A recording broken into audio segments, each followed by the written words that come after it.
কর্মফল সত্যিই কি কাজ করে? এই প্রশ্নটি মানব সভ্যতার শুরু থেকেই মানুষের মনে ঘুরপাক খেয়ে চলেছে। মানুষ যখন প্রথমবার নিজের কর্ম আর তার পরিণতির মধ্যে কোনো সম্পর্ক খুঁজে পেয়েছিল, তখন থেকেই এই ভাবনার জন্ম। কেউ বলেছে সব কিছুই ভাগ্যের হাতে, কেউ বলেছে ঈশ্বর সব ঠিক করে দেন, আবার কেউ বলেছে মানুষের কর্মই তার ভবিষ্যৎ গড়ে তোলে। এই দ্বন্দ্বের মাঝেই দাঁড়িয়ে আছে শ্রীমদ্ ভগবদ্ গীতা, যা কেবল একটি ধর্মগ্রন্থ নয়, বরং জীবনের গভীরতম দর্শনের প্রতিফলন। আজকের এই আলোচনায় আধ্যাত্মিক আলো চ্যানেলের পক্ষ থেকে আমরা সহজ ভাষায় বোঝার চেষ্টা করব, কর্মফল সত্যিই কি কাজ করে, নাকি এটি শুধু বিশ্বাসের বিষয়। মানুষ প্রতিদিন অসংখ্য কাজ করে। কেউ ভালো কাজ করে, কেউ খারাপ কাজ করে, কেউ আবার নিরপেক্ষভাবে নিজের দায়িত্ব পালন করে। কিন্তু প্রশ্ন হলো, এই কাজগুলোর ফল কি সত্যিই আমাদের জীবনে ফিরে আসে? অনেক সময় দেখা যায় ভালো মানুষ কষ্ট পায় আর খারাপ মানুষ সুখে থাকে। তখন কর্মফলের ধারণা নিয়ে সন্দেহ জাগে। মনে হয় যদি কর্মফলই সব কিছু নিয়ন্ত্রণ করত, তাহলে এমন হওয়ার কথা নয়। ঠিক এই জায়গাতেই গীতার দর্শন আমাদের নতুনভাবে ভাবতে শেখায়। ভগবদ্গীতা কর্মকে কখনোই অস্বীকার করে না, বরং গীতা বলে কর্ম ছাড়া এক মুহূর্ত থাকা সম্ভব নয়। মানুষ শ্বাস নিলেও তা এক প্রকার কর্ম। কিন্তু গীতা যে জায়গাটিতে সবচেয়ে বেশি গুরুত্ব দেয়, তা হলো কর্মের সাথে মানুষের আসক্তি। মানুষ শুধু কাজই করে না, কাজের ফলের প্রতিও গভীরভাবে আসক্ত হয়ে পড়ে। সে চায় তার পরিশ্রমের স্বীকৃতি, সম্মান, অর্থ কিংবা সুখ। এই চাওয়াটাই ধীরে ধীরে মানুষের দুঃখের কারণ হয়ে ওঠে। গীতা বলে কর্ম করো, কিন্তু ফলের প্রতি আসক্ত হইও না। এই কথাটি শুনতে সহজ হলেও বাস্তবে প্রয়োগ করা ভীষণ কঠিন। কারণ মানুষ জন্মগতভাবেই প্রত্যাশা নিয়ে বাঁচে। সে যখন কিছু করে তখন মনে মনে হিসেব কষে, এর বিনিময়ে আমি কি পাব। কিন্তু কর্মফলের সত্যিকারের রহস্য এখানেই লুকিয়ে আছে। ফল সব সময় আমাদের কল্পনার মতো হয় না, আবার অনেক সময় ফল আসে দেরিতে, এমন সময় যখন আমরা তা আশা করিই না। অনেকেই মনে করেন কর্মফল মানে এই জন্মের কাজের ফল এই জন্মেই পাওয়া। কিন্তু গীতা এই ধারণাকে অনেক গভীরভাবে ব্যাখ্যা করে। গীতার মতে মানুষের অস্তিত্ব শুধু একটি জীবনের মধ্যে সীমাবদ্ধ নয়। আত্মা অমর, শরীর বদলালেও আত্মা তার কর্মের ছাপ বহন করে নিয়ে যায়। তাই অনেক সময় এমন হয় যে আমরা এই জীবনে এমন কিছু ভোগ করি যার কারণ আমরা খুঁজে পাই না। গীতার দৃষ্টিতে সেগুলো হতে পারে পূর্বজন্মের কর্মফল। এই ধারণা আধুনিক মানুষের কাছে অবাস্তব মনে হতে পারে, কিন্তু যদি আমরা গভীরভাবে দেখি তাহলে বুঝতে পারি মানুষের চরিত্র, প্রবৃত্তি, সহজাত গুণাবলী হঠাৎ করে তৈরি হয় না। কেউ জন্ম থেকেই শান্ত, কেউ জন্ম থেকেই রাগী, কেউ সহজেই ত্যাগ করতে পারে, কেউ পারে না। গীতা বলে এই সব প্রবণতার পেছনেও কর্মের প্রভাব রয়েছে। কর্ম শুধু বাহ্যিক ফল দেয় না, কর্ম মানুষের মন ও চরিত্রকেও গঠন করে। কর্মফলের আরেকটি গুরুত্বপূর্ণ দিক হল ন্যায়। মানুষ ভাবে কর্মফল মানে ঈশ্বরের বিচার, কিন্তু গীতা ঈশ্বরকে কোনো শাস্তিদাতা বিচারকের মতো তুলে ধরে না। গীতার ঈশ্বর নিরপেক্ষ, তিনি কাউকে ভালোবাসেন বা ঘৃণা করেন না। মানুষ নিজেই নিজের কর্মের মাধ্যমে নিজের ভবিষ্যৎ তৈরি করে। আগুনে হাত দিলে যেমন পড়ে, তেমনি কিছু কাজের স্বাভাবিক পরিণতি দুঃখ হয়, আবার কিছু কাজের স্বাভাবিক পরিণতি শান্তি। আজকের সমাজে আমরা দ্রুত ফল চাই, দ্রুত সফলতা, দ্রুত সুখ, দ্রুত স্বীকৃতি। এই তাড়াহুড়োর মধ্যে কর্মফলের গভীর দর্শন হারিয়ে যায়। আমরা ভাবি যদি এখনই ফল না পাই তাহলে কর্মফল কাজ করছে না। কিন্তু প্রকৃতপক্ষে কর্মফল সময়ের উপর নির্ভরশীল নয়, বরং প্রস্তুতির ওপর নির্ভরশীল। একটি বীজ আজ বপন করলে কালই গাছ হয় না। সময় লাগে, পরিচর্যা লাগে, ধৈর্য লাগে। গীতা আমাদের ধৈর্যের শিক্ষা দেয়। বলে তুমি তোমার কর্তব্য করো, বাকিটা ছেড়ে দাও। এই ছেড়ে দেওয়াটা আসলে নির্লিপ্তি নয়, বরং গভীর বিশ্বাস। বিশ্বাস যে সঠিক কর্ম কখনো বৃথা যায় না। হয়তো তুমি তার ফল দেখতে পাবে না, কিন্তু সেই কর্ম তোমার ভেতরে এক ধরনের শক্তি তৈরি করবে, যা একদিন তোমাকে এগিয়ে নিয়ে যাবে। অনেক সময় মানুষ বলে আমি তো কারোর ক্ষতি করিনি, তবুও আমার জীবনে এত কষ্ট কেন? গীতা এই প্রশ্নের সহজ উত্তর দেয় না, বরং আমাদের দৃষ্টিভঙ্গি বদলাতে বলে। কষ্ট মানেই শাস্তি নয়। অনেক সময় কষ্ট মানুষকে পরিণত করে, তাকে ভেতর থেকে শক্তিশালী করে। কর্মফল সবসময় সুখ বা দুঃখের আকারে আসে না, অনেক সময় আসে শিক্ষা হয়ে। কর্মফলের সত্যকে বোঝার জন্য আমাদের নিজের জীবনের দিকেই তাকানো দরকার।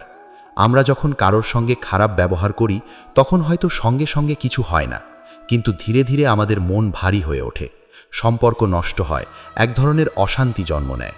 আবার যখন নিঃস্বার্থভাবে কিছু করি তখন হয়তো বাহ্যিক লাভ হয় না, কিন্তু মনে এক ধরনের প্রশান্তি আসে।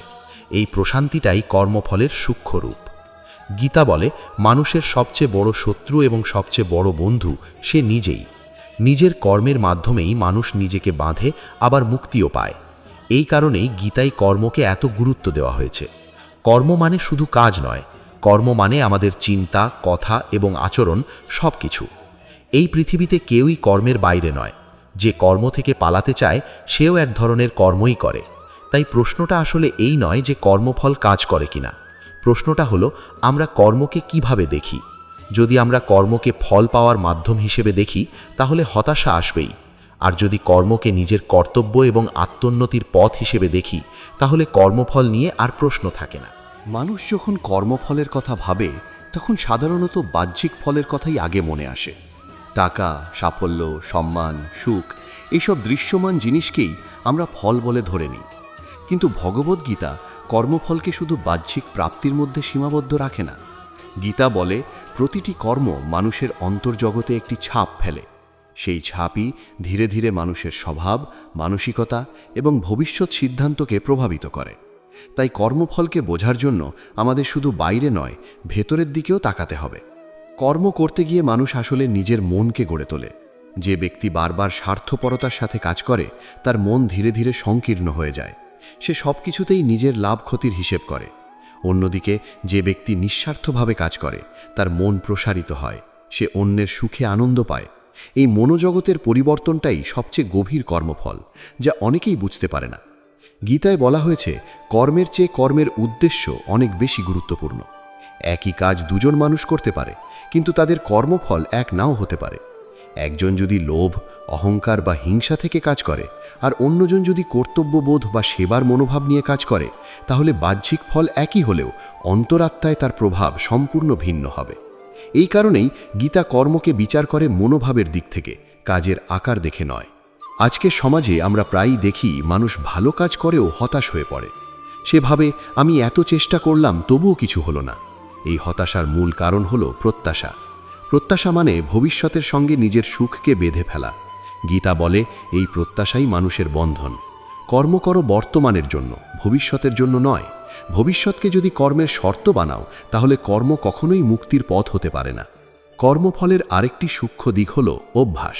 মানুষ প্রতিদিন ছোট ছোট কাজ করে অভ্যাস তৈরি করে। এই অভ্যাসই একসময় মানুষের চরিত্র হয়ে ওঠে। চরিত্র থেকেই ভবিষ্যতের সিদ্ধান্ত আসে।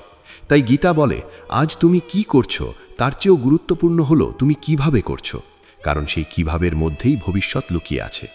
অনেকেই প্রশ্ন করে, যদি ফলের প্রতি আসক্ত না হতে হয় তাহলে মানুষ কাজ করবে কেন? এই প্রশ্নের উত্তর গীতা খুব সুন্দরভাবে দেয়। মানুষ কাজ করে কারণ কাজ তার স্বভাব। কর্ম ছাড়া মানুষ বাঁচতে পারে না। কিন্তু কাজের প্রেরণা যদি হয় শুধু ফল, তাহলে সেই কাজ মানুষকে ক্লান্ত করে তোলে। আর কাজের প্রেরণা যদি হয় কর্তব্যবোধ, তাহলে সেই কাজই মানুষের শক্তির উৎস হয়ে ওঠে। ভগবদ্গীতার কর্মযোগ আসলে জীবনের সঙ্গে গভীরভাবে যুক্ত। কর্মযোগ মানে সংসার ছেড়ে চলে যাওয়া নয়, বরং সংসারের মধ্যেই থেকে নিজের দায়িত্ব পালন করা, কিন্তু মনের বন্ধন ছিন্ন করা। একজন গৃহস্থ, একজন কর্মজীবী, একজন ছাত্র, সবাই কর্মযোগী হতে পারে। কর্মযোগের মূল কথা হলো, আমি কাজ করছি কিন্তু কাজ আমাকে নিয়ন্ত্রণ করছে না। কর্মফল নিয়ে সবচেয়ে বড় ভুল ধারণা হলো, সব ফল আমি নিয়ন্ত্রণ করতে পারি। বাস্তবে মানুষ শুধু কর্ম করতে পারে, ফল নির্ভর করে অনেক বিষয়ে। অন্য মানুষের কর্ম, পরিবেশ, সময় এইসব মিলেই ফল তৈরি হয়। কিন্তু মানুষ যখন শুধু নিজের কর্মের দায়িত্ব নেয় তখন তার মন হালকা হয়ে যায়। সে জানে, আমি আমার অংশটুকু করেছি। গীতা আমাদের এই দায়িত্ববোধ শেখায়। দায়িত্ব মানে ফলের বোঝা কাঁধে নেওয়া নয়, বরং কর্মের সততা বজায় রাখা। যখন মানুষ এই দৃষ্টিভঙ্গি গ্রহণ করে তখন কর্ম আর তাকে ভয় দেখায় না। ব্যর্থতা এলেও সে ভেঙে পড়ে না, কারণ সে জানে ব্যর্থতা তার মূল্য নয়, বরং একটি অভিজ্ঞতা। অনেক সময় আমরা দেখি একজন মানুষ জীবনে বারবার একই ধরনের সমস্যায় পড়ে। সম্পর্ক ভাঙে, কাজের জায়গায় অশান্তি হয়, মানসিক চাপ বাড়ে। গীতার দৃষ্টিতে এগুলো কাকতালীয় নয়, এগুলো আমাদের পূর্ববর্তী চিন্তা ও আচরণের ধারাবাহিক ফল। যতক্ষণ না মানুষ নিজের ভেতরের দৃষ্টিভঙ্গি বদলায় ততক্ষণ বাইরের পরিস্থিতিও বদলায় না। কর্মফল তাই শুধু ভবিষ্যতের বিষয় নয়, বর্তমানেরও বিষয়। তুমি আজ যেভাবে ভাবছ সেভাবেই তোমার আগামীকাল গড়ে উঠছে। এই সত্যটা বুঝতে পারলে কর্মফল নিয়ে আর অভিযোগ থাকে না। তখন মানুষ প্রশ্ন করে না কেন আমার সঙ্গে এমন হলো, বরং প্রশ্ন করে আমি কি শিখলাম। ভগবদ্গীতা আমাদের প্রশ্ন বদলাতে শেখায়, অভিযোগের প্রশ্ন থেকে শেখার প্রশ্নে নিয়ে যায়। এই পরিবর্তনটাই আধ্যাত্মিকতার শুরু। কর্মফল তখন আর ভয়ের বিষয় থাকে না, বরং আত্মোন্নতির পথ হয়ে ওঠে। অনেকেই ভাবে নিষ্কাম কর্ম মানে অনুভূতিহীন হয়ে যাওয়া, কিন্তু গীতা তা বলে না। গীতা বলে অনুভূতি থাকবে কিন্তু আসক্তি থাকবে না। তুমি আনন্দ পাবে, দুঃখও পাবে, কিন্তু সেগুলো যেন তোমার পরিচয় হয়ে না ওঠে। কর্মের ফল আসবে যাবে, কিন্তু তুমি স্থির থাকবে। এই স্থিরতাই কর্মফলের আসল ফল।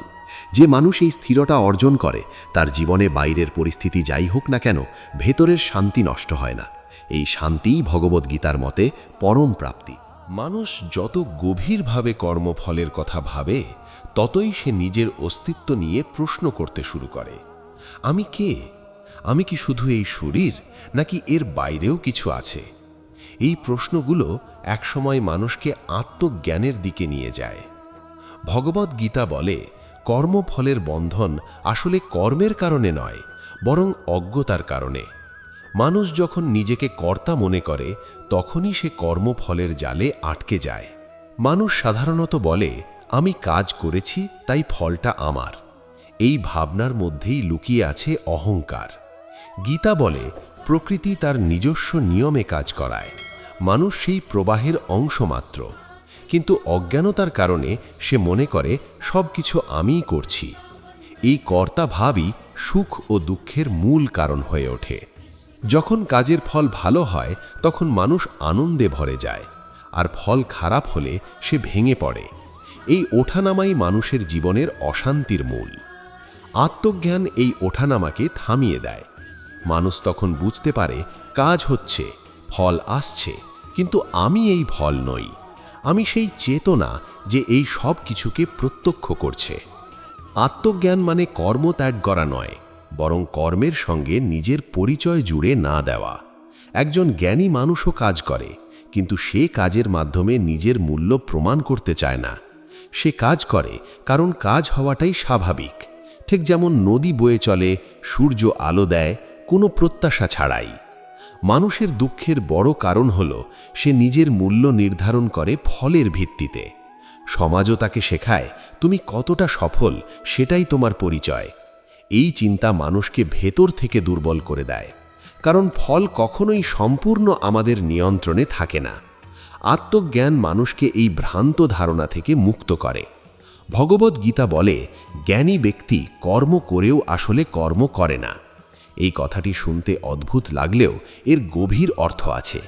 বাইরে থেকে দেখলে সে অন্য সবার মতোই কাজ করছে, কিন্তু ভেতরে তার কোনো আসক্তি নেই। সে জানে কাজ হচ্ছে প্রকৃতির গুণে, আমি কেবল একজন সাক্ষী। এই সাক্ষী ভাব মানুষের জীবনে এক গভীর শান্তি আনে। তখন সে আর প্রতিটি ঘটনার সঙ্গে নিজেকে জড়িয়ে ফেলে না। কেউ প্রশংসা করলে সে ভেসে যায় না, কেউ নিন্দা করলে সে ভেঙে পড়ে না, কারণ সে জানে এগুলো ক্ষণস্থায়ী, আজ আছে কাল নেই। কর্মফলের আরেকটি গভীর দিক হল সময়। মানুষ চায় সব কিছুর ফল এখনই, কিন্তু প্রকৃতি কখনো তাড়াহুড়ো করে না। একটি বীজ থেকে গাছ হতে সময় লাগে, তেমনি একটি কর্মের পূর্ণ ফল পেতেও সময় লাগে। আত্মজ্ঞান মানুষকে এই সময়ের সঙ্গে ধৈর্য ধরে চলতে শেখায়। অনেক সময় দেখা যায় মানুষ জীবনে একই ধরনের সমস্যার মধ্যে বারবার পড়ে। সম্পর্কের ক্ষেত্রে একই ভুল, কাজের ক্ষেত্রে একই ব্যর্থতা। গীতার দৃষ্টিতে এটি কাকতালীয় নয়, এটি মানুষের অন্তর্গত প্রবণতার ফল। যতক্ষণ না ভেতরের দৃষ্টিভঙ্গি বদলায়, ততক্ষণ বাইরের পরিস্থিতিও বদলায় না। আত্মজ্ঞান এই দৃষ্টিভঙ্গির পরিবর্তন আনে। মানুষ তখন নিজের দিকে তাকাতে শেখে। সে আর শুধু পরিস্থিতিকে দোষ দেয় না, প্রশ্ন করে আমি কোথায় ভুল করছি। এই প্রশ্নটাই পরিবর্তনের শুরু। কর্মফল নিয়ে মানুষের সবচেয়ে বড় ভয় হল শাস্তি। সে ভাবে ভুল করলে আমাকে শাস্তি পেতেই হবে, কিন্তু গীতা কর্মফলকে শাস্তি হিসেবে দেখে না। গীতা কর্মফলকে শিক্ষা হিসেবে দেখে। প্রতিটি অভিজ্ঞতা মানুষকে কিছু শেখাতে আসে। কেউ শিখে নেয়, কেউ শিখতে চায় না। আত্মজ্ঞান মানুষকে শেখার মানসিকতা দেয়।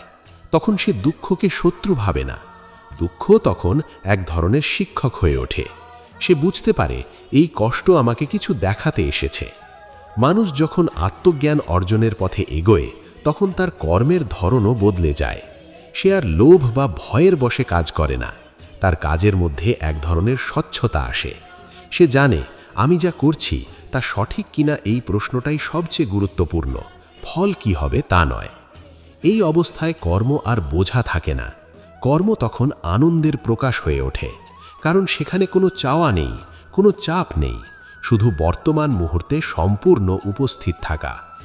গীতা বলে যে মানুষ এই অবস্থায় পৌঁছায় সে কর্মফল দ্বারা বাঁধা পড়ে না। কর্ম হয়, ফল আসে, কিন্তু সে মুক্ত থাকে। এই মুক্তি গীতার মতে জীবনের চরম লক্ষ্য। এই মুক্তি মানে সংসার ছেড়ে চলে যাওয়া নয়, বরং সংসারের মাঝেই স্থির থাকা। চারপাশে যতই পরিবর্তন হোক, ভেতরে এক ধরনের শান্ত কেন্দ্র বজায় রাখা। এই শান্ত কেন্দ্র থেকেই সত্যিকারের মানবিকতা জন্ম নেয়। মানুষ তখন অন্যের সঙ্গে তুলনা করে না, হিংসা করে না, অহংকার করে না, কারণ তার নিজের সঙ্গে তার যুদ্ধ শেষ হয়ে গেছে। কর্মফলের সত্য তখন আর তত্ত্ব থাকে না, জীবনের বাস্তব অভিজ্ঞতা হয়ে ওঠে। মানুষ তখন বোঝে কর্মফল কাজ করে, কিন্তু আমাদের কল্পনার মতো নয়। এটি আমাদের শাস্তি দিতে নয়, আমাদের পরিণত করতে কাজ করে। এই উপলব্ধি মানুষকে ধীরে ধীরে গভীর, শান্ত এবং সচেতন জীবনের দিকে নিয়ে যায়। মানুষ যখন কর্মফলের দর্শনকে বাস্তব জীবনের সঙ্গে মিলিয়ে দেখতে শুরু করে, তখন তার সামনে সবচেয়ে বড় চ্যালেঞ্জ হয়ে দাঁড়ায় দৈনন্দিন বাস্তবতা। সংসার, কাজ, দায়িত্ব, সম্পর্ক, এই সব কিছুর ভিড়ে দাঁড়িয়ে কিভাবে নিষ্কামভাবে কর্ম করা যায়, এই প্রশ্নটাই মানুষকে সবচেয়ে বেশি ভাবায়। কারণ বাস্তব জীবন তত্ত্বের মতো সরল নয়। এখানে প্রতিটি সিদ্ধান্তের সঙ্গে জড়িয়ে থাকে লাভ ক্ষতি, আশা ভয়, সফলতা ব্যর্থতা। ভগবদ্গীতা এই বাস্তবতাকে অস্বীকার করে না, বরং গীতা জীবনের মাঝখানেই দাঁড়িয়ে কথা বলে। গীতা জানে মানুষ আবেগপ্রবণ, সে চায়, সে ভয় পায়, সে কষ্ট পায়। তাই গীতা কখনো বলে না অনুভূতি মেরে ফেলো, গীতা বলে অনুভূতির দাস হইও না। মানুষ যখন কোনো কাজ শুরু করে তখন সে সাধারণত ফল কল্পনা করেই শুরু করে। এই ফলের কল্পনাই তাকে উৎসাহ দেয়, আবার এই ফলের ভয়ই তাকে থামিয়ে দেয়। কিন্তু গীতা বলে ফলের কল্পনা কাজের শক্তিকে সীমাবদ্ধ করে দেয়। কারণ মানুষ তখন কাজ করে নিজের ক্ষমতার শেষ সীমা পর্যন্ত নয়, বরং যতটুকু করলে কাঙ্ক্ষিত ফল পাওয়া যায় ততটুকুই করে।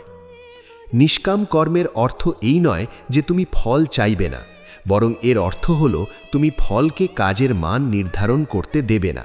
তুমি কাজ করবে সম্পূর্ণ মনোযোগ ও সততার সঙ্গে, কিন্তু ফল যদি প্রত্যাশা মতো না হয় তাহলে নিজেকে ছোট ভাববে না। এই দৃষ্টিভঙ্গি মানুষের কাজের গুণগত মান বদলে দেয়। যখন মানুষ ফলের ভয়ে কাজ করে তখন সে নিরাপদ পথ বেছে নেয়, নতুন কিছু করার সাহস পায় না। কিন্তু যখন ফলের ভয় কমে যায় তখন মানুষ নিজের সেরাটা দিতে পারে, কারণ তখন তার হারানোর কিছু থাকে না। দৈনন্দিন জীবনে কর্মফলের আরেকটি বড় ক্ষেত্র হলো সম্পর্ক। মানুষ সম্পর্কের মধ্যে সবচেয়ে বেশি কষ্ট পায়, কারণ সে সবচেয়ে বেশি প্রত্যাশা করে।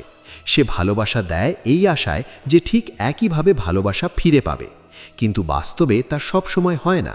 তখন হতাশা, রাগ, অভিমান জন্ম নেয়।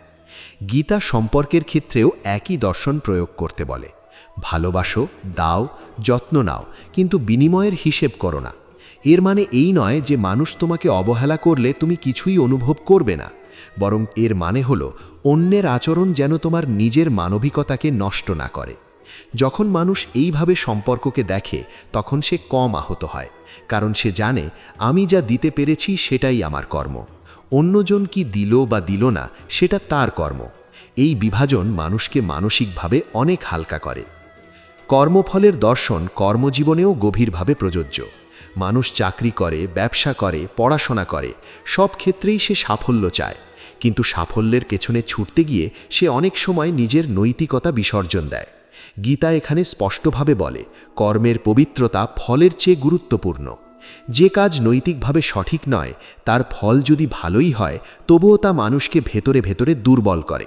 আবার যে কাজ সঠিক পথে করা হয়েছে তার ফল দেরিতে এলেও মানুষের ভেতরে এক ধরনের দৃঢ়তা তৈরি হয়। এই দৃঢ়তাই দীর্ঘমেয়াদে মানুষকে টিকিয়ে রাখে।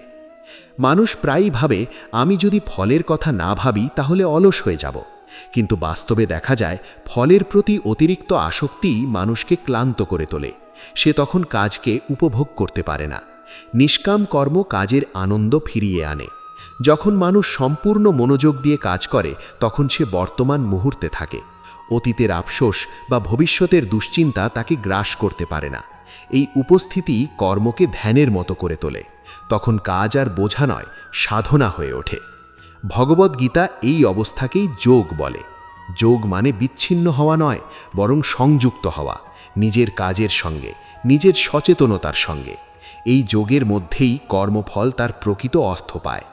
মানুষ যখন এই পথে এগোয় তখন সে ধীরে ধীরে নিজের ভেতরের পরিবর্তন টের পায়। আগের মতো সহজে রাগ হয় না, ছোট ছোট ঘটনায় মন ভেঙে যায় না, কারণ সে বুঝতে শেখে সব কিছুই অস্থায়ী। এই অস্থায়িত্বের উপলব্ধি মানুষকে ভীত করে না, বরং মুক্ত করে। সে জানে আজ যা আছে কাল নাও থাকতে পারে, তাই সে আজকে সম্পূর্ণভাবে বাঁচতে শেখে। এই সম্পূর্ণ বাঁচাটাই কর্মফলের সবচেয়ে সুন্দর রূপ। কর্মফল তখন আর কোনো অদৃশ্য শক্তি নয়, বরং জীবনের স্বাভাবিক নিয়ম হয়ে ওঠে। যেমন বীজ বপন করলে গাছ হয়, তেমনি চিন্তা ও কাজ বপন করলে অভিজ্ঞতা জন্ম নেয়। এতে কোনো রহস্য নেই, কোনো ভয় নেই। মানুষ যত বেশি এই নিয়মকে বুঝতে শেখে তত কম সে অভিযোগ করে। সে আর প্রশ্ন করে না কেন আমার সঙ্গে এমন হলো, বরং সে বলে এখন আমি কিভাবে সাড়া দেব। এই সাড়া দেওয়ার ক্ষমতাই মানুষকে স্বাধীন করে। পরিস্থিতি হয়তো তার নিয়ন্ত্রণে নেই, কিন্তু প্রতিক্রিয়া তার নিয়ন্ত্রণে আছে। গীতা এই জায়গাটাকেই মানুষের প্রকৃত স্বাধীনতা বলে। এই স্বাধীনতা আসলে বাইরের নয়, ভেতরের। বাইরে পরিস্থিতি যেমনই হোক, ভেতরে স্থির থাকার ক্ষমতা। এই ক্ষমতা একদিনে আসে না। প্রতিদিন সচেতনভাবে কাজ করতে করতে, বারবার নিজের দৃষ্টিভঙ্গি ঠিক করতে করতে এই ক্ষমতা গড়ে ওঠে। এই পথ সহজ নয়, কিন্তু গভীর। এখানে কোনো তাৎক্ষণিক পুরস্কার নেই, কিন্তু আছে ধীরে ধীরে পরিণত হয়ে ওঠার আনন্দ। মানুষ তখন আর জীবনের সঙ্গে যুদ্ধ করে না, জীবনের সঙ্গে চলতে শেখে। এই চলার মধ্যেই কর্মফল তার কাজ করে যায়, নীরবে, ধৈর্যের সঙ্গে, গভীরভাবে। মানুষ যখন ধীরে ধীরে কর্মফলের এই গভীর সত্যগুলো উপলব্ধি করতে শুরু করে, তখন তার জীবনের সঙ্গে সম্পর্কটাই বদলে যায়। আগে যে জীবনকে সে একরকম যুদ্ধক্ষেত্র বলে মনে করত, এখন সেই জীবনই তার কাছে একটি শিক্ষাক্ষেত্র হয়ে ওঠে।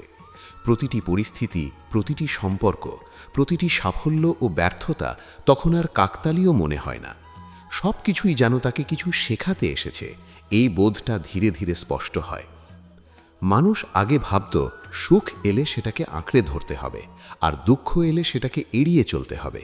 কিন্তু কর্মফলের সত্য বুঝতে শুরু করলে সে দেখতে পায় সুখ আর দুঃখ দুটোই পথের সঙ্গী। দুটোই আসে, দুটোই যায়।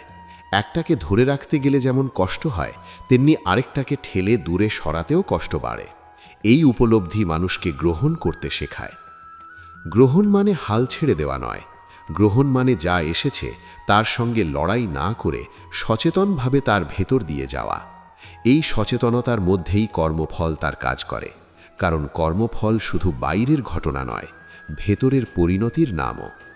মানুষ যখন কোনো পরিস্থিতিকে দোষ না দিয়ে নিজের প্রতিক্রিয়ার দিকে তাকাতে শেখে, তখনই প্রকৃত পরিবর্তন শুরু হয়। আগে সে বলতো অমুকের জন্য আমার জীবনটা নষ্ট হয়েছে, এখন সে বলে এই পরিস্থিতিতে আমি কিভাবে বদলাচ্ছি। এই প্রশ্নটাই মানুষকে ক্ষমতাবান করে তোলে। ভগবদ্গীতা এখানে এক গভীর দায়িত্ববোধ শেখায়। এই দায়িত্ব অন্যের ওপর চাপানোর জন্য নয়, নিজের ওপর নেওয়ার জন্য। নিজের চিন্তা, নিজের কথা, নিজের কাজ, এই তিনটির দায়িত্ব যখন মানুষ গ্রহণ করে, তখন কর্মফল আর তাকে ভয় দেখাতে পারে না। অনেক সময় মানুষ ভাবে কর্মফল মানে কোনো অদৃশ্য শক্তি বসে হিসাব রাখছে, কিন্তু গীতার দৃষ্টিতে কর্মফল কোনো বাইরের বিচার ব্যবস্থা নয়, এটি জীবনের স্বাভাবিক নিয়ম। আগুনে হাত দিলে যেমন পড়ে, তেমনি নির্দিষ্ট ধরনের চিন্তা ও কাজ নির্দিষ্ট ধরনের অভিজ্ঞতা তৈরি করে। এখানে কাউকে আলাদা করে শাস্তি দেওয়া হয় না। এই উপলব্ধি মানুষের ঈশ্বর ভাবনাকেও বদলে দেয়। ঈশ্বর তখন আর ভয় দেখানো কোনো শক্তি নন, বরং নিয়ম ও সামঞ্জস্যের প্রতীক হয়ে ওঠেন। মানুষ তখন ঈশ্বরকে ভয় পেয়ে নয়, বোঝার চেষ্টা করে। কর্মফলের এই বোঝাপড়া মানুষের ভেতরের দ্বন্দ্ব অনেকটাই কমিয়ে দেয়।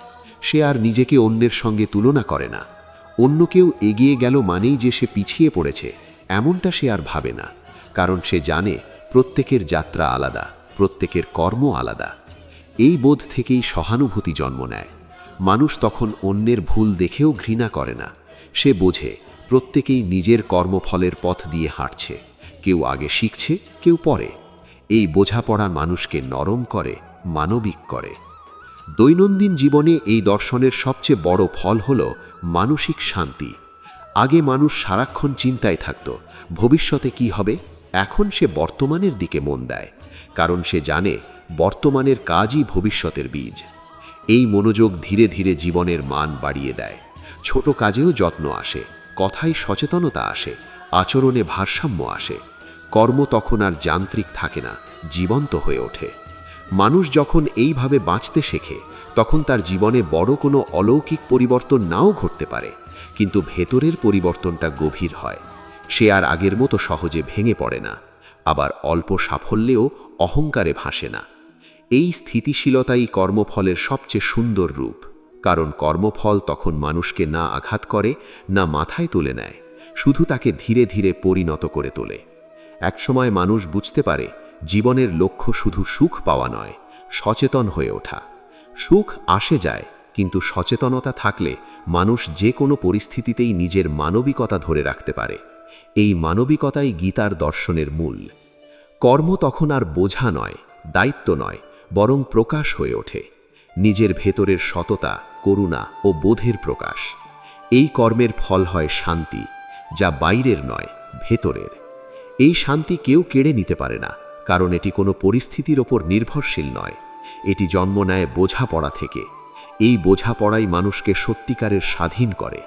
তখন কর্মফল নিয়ে প্রশ্ন থাকে না, কাজ করে কিনা, কারণ মানুষ নিজেই দেখতে পায় প্রতিটি সচেতন কর্ম তাকে একটু একটু করে বদলে দিচ্ছে। এই বদলটাই আসল ফল। জীবন তখন আর অভিযোগের তালিকা নয়, অভিজ্ঞতার পথ হয়ে ওঠে। আর এই পথেই মানুষ ধীরে ধীরে নিজের গভীরতম সত্যের দিকে এগিয়ে যায়। এই ছিল কর্মফল ও ভগবদ্গীতার নিয়ে আমাদের আজকের গভীর আলোচনা। যদি এই কথাগুলো আপনার মনে সামান্য আলো জ্বালাতে পারে, যদি আপনাকে নিজের জীবনকে নতুন চোখে দেখতে সাহায্য করে, তাহলে এই লেখার উদ্দেশ্য সার্থক। এই ধরনের আরও আধ্যাত্মিক চিন্তা, জীবনের গভীর প্রশ্ন আর গীতার সহজ ব্যাখ্যা পেতে আমাদের সঙ্গেই থাকুন। ধন্যবাদ। জয় শ্রীকৃষ্ণ। রাধে রাধে।